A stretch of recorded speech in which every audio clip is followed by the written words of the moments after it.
All right, well, welcome. There you go. Welcome everyone to another session of 2 minutes of team science that ends up being a little bit more like 5 minutes, but who's counting, right?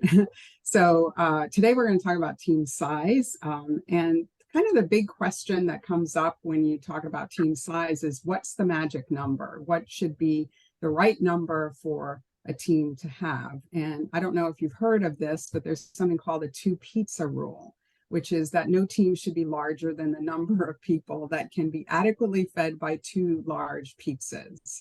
And of course, that would depend on how ravenous people are and how much they eat and all of that. But the idea, according to Richard Hackman, who is a team guru, much studied, done a lot of research on teams, has said it's about 5 for him. But if you talk to Amazon's Jeff Bezos, it's more like 6 or 7, non-ravenous people. And the Navy SEALs have kind of capped their number at sort of 4 for their organization. And so there are all these different rules and numbers going around. But generally, the two pizza rule would pretty much agree that you should keep it in the single digits. Of course, we know that it's really not that simple. So the right size, the optimal size for a team is going to depend. It's going to depend on the goals of the team, the type of team that you have, and what the task requirements are.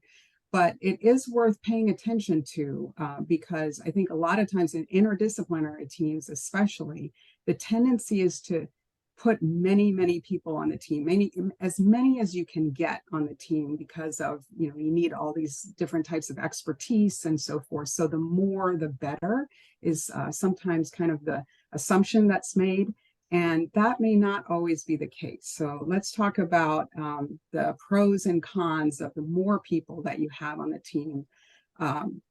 On the good side of things, it's more expertise that's represented. And that's, of course, very valued in interdisciplinary teams, especially. With more people, there's more division of labor. So the idea that many hands could make light work comes into play. On the con side, however, there's this tendency for lower member involvement when you have more people. It's just this kind of diffusion of responsibility. In the teams literature, they talk about social loafing, that, you see more people, so you kind of assume that other people are going to carry the weight and you don't have to do as much. There's certainly less one-on-one interaction. And of course, that's going to detract from trust and shared understanding and cohesion and all of those climate issues that are going to help improve performance, as the research has shown. And that will translate as well into harder communication. It really becomes a nightmare, communication does, the more people that you add. And the issue is really not so much the number of people you have, but the links between people. So, if you have a team of 6, that's like 15 links between everyone. You double that to a team of 12, and that shoots up to 66 links between people. And of course, who needs to coordinate and who needs to communicate, and having to work that out can be pretty unwieldy. And in the end, what you need is targeted information delivered at the right time in the right way. And that just, it becomes more difficult the more people you have. And then coordination, the behavioral aspects of what miscommunication can lead into coordination breakdown. So how do you sequence the work so that work gets done on time? That, of course, becomes more difficult as well. So there are times when you do need a larger team. And again, it's going to depend on the goals and the task and the type of team. But really what you want to do is the staff teams with the smallest number of members required to do the work, so that you can manage the communication easier. You can manage the coordination easier.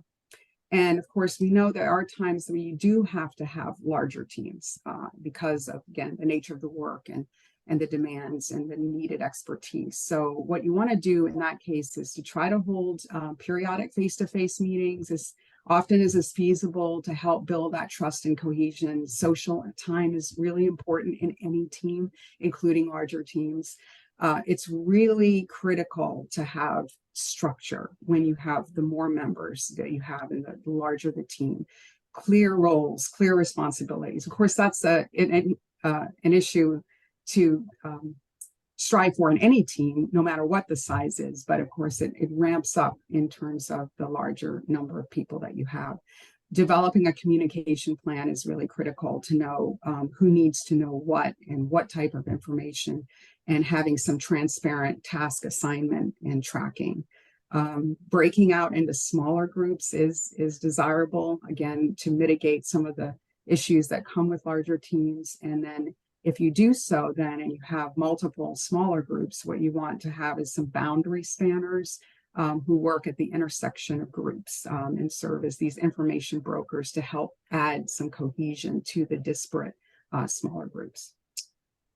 So with that, I will end and refer you to the Team Science Toolbox if you need more information. So thanks for your kind attention.